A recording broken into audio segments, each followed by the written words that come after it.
Hey, what's up, guys? It's your girl, Bilquis Ali, and it is Wednesday, so you know I'm getting ready to drop some gems for you.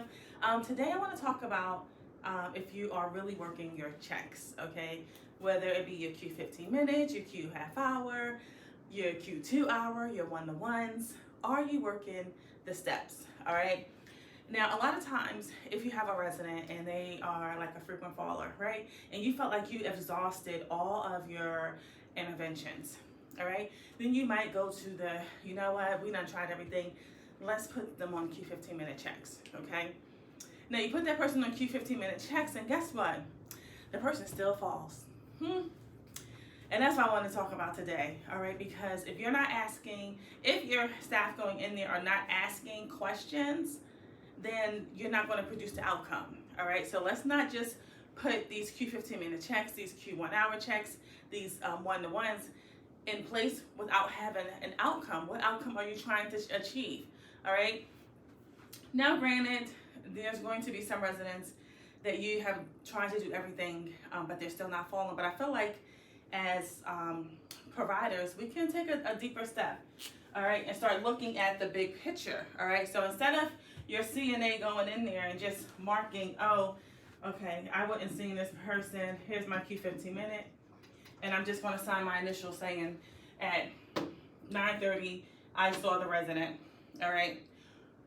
Ask questions, all right? So, you know, typically when you see your Q 15-minute check paper, all right, it'll have like some stuff up here, right? It'll be like sitting, sleeping, in wheelchair, you know, things like that. All right, how I like to do my checks are, okay, so we're going to have the times over here. All right, whatever. However, I know that's a half hour, but I just want to give you an idea of what we're talking about here. What outcome, what do I want to know every 15 minutes that's going to help me produce a positive outcome with that resident to ensure that I'm meeting the needs, right? Meaning, I'm going to go in there and I'm going to start thinking about Maslow hierarchy of needs, all right?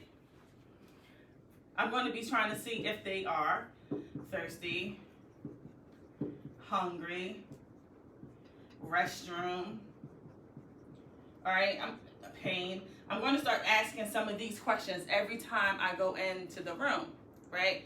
So I'm having an outcome to ensure that I'm going to be able to have some type of pattern by the time I'm finished. All of these, if you have them on there for 24 hours, or if you have them on there for 72 hours. By the end of this, because I'm going in there asking questions, my goal is to try to produce an outcome that's going to, or data that's going to give me an idea on how frequently this person is thirsty, is hungry, has to go to the bathroom, has any pain, all right? It's going to give me a picture on how frequently I need to go in and assess this patient and then put a proper care plan in place, all right? So when you're going in there, it's not just going in to say, oh, I seen Mary, she's been sitting in the bed, and then that's it. No, hey Mary, just want to check to see how you're doing. Are you hungry? Are you thirsty? You having any pain? Is there anything else I can do for you? Okay, all right, so let me make sure all your items are in reach. Here is your call bell. Make sure you use this call bell if you need anything, okay? Now, suppose you go in and you have a resident that cognition isn't there, all right? Now, it's going to be a little bit challenging, right? Because they're not going to be able to verbalize to you any of these things. So you're going to be looking at their body language, okay, if they have like some cognitive barriers where they can't answer all of your questions, but you're still going to be able to produce some type of data to give you a better idea how to have a better care plan for that resident. Okay, so start thinking about that when you are putting Q 15-minute checks in place, all right? This is a story time here. I had a resident, I was doing risk management, and this resident, oh, let me tell you, he fell constantly, okay? He was Korean, he didn't speak English, and he was just so used to being high function. And this is important, like when we're getting our residents, that we think about the type of environment that they come from, the type of culture that they lived in, because that'll give us a better idea on how to properly have a care plan for that resident. So he didn't speak English, so he couldn't tell us anything.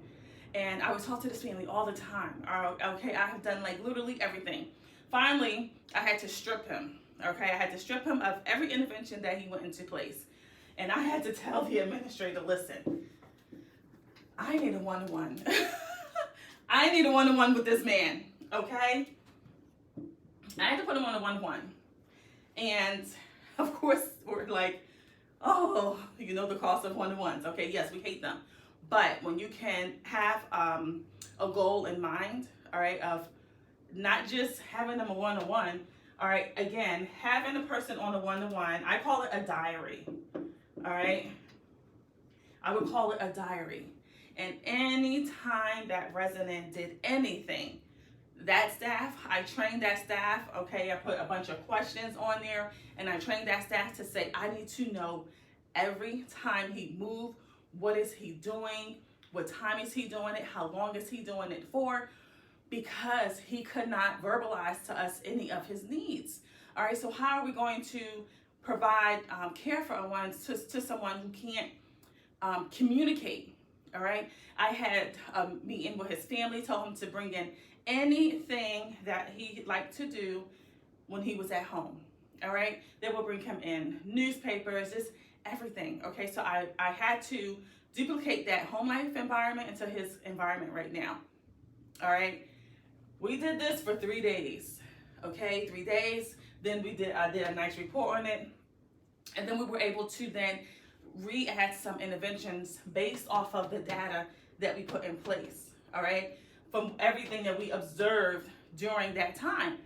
And it's not to say, of course he still fell, but he didn't fall as frequently.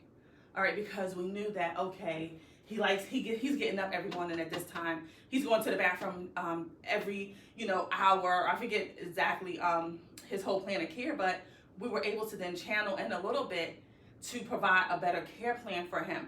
And the family was so appreciative at that time, because my concern is if he keeps falling and we just putting blanket interventions in place, he's going to get a major injury.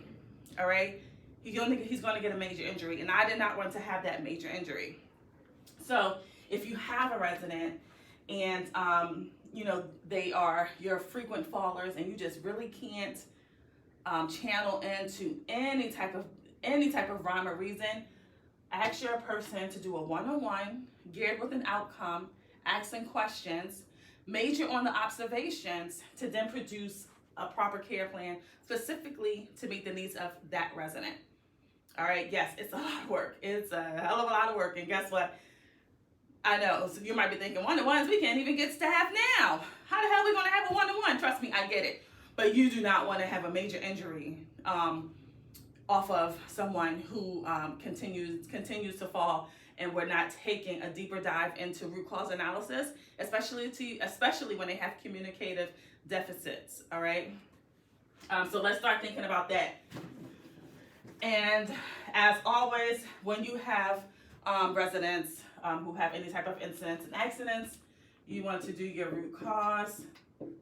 Okay, but if you're putting any of your residents on Q15s, Q30s, Q hour, all right, one-to-ones, have a goal in mind. What outcome are you given? Do not just have your staff go in there and just sign saying, I saw this person. Ask important questions.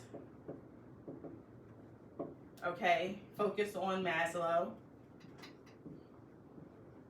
And then once you have this established, update the resident's care plan. Okay, I just wanted to drop that out today because we do get some complex residents who we just aren't able to manage, especially if they have like Parkinson's disease, some things, if they have dementia, and they constantly are walking. You have to start thinking outside of the box when you're trying to provide a care plan for that resident.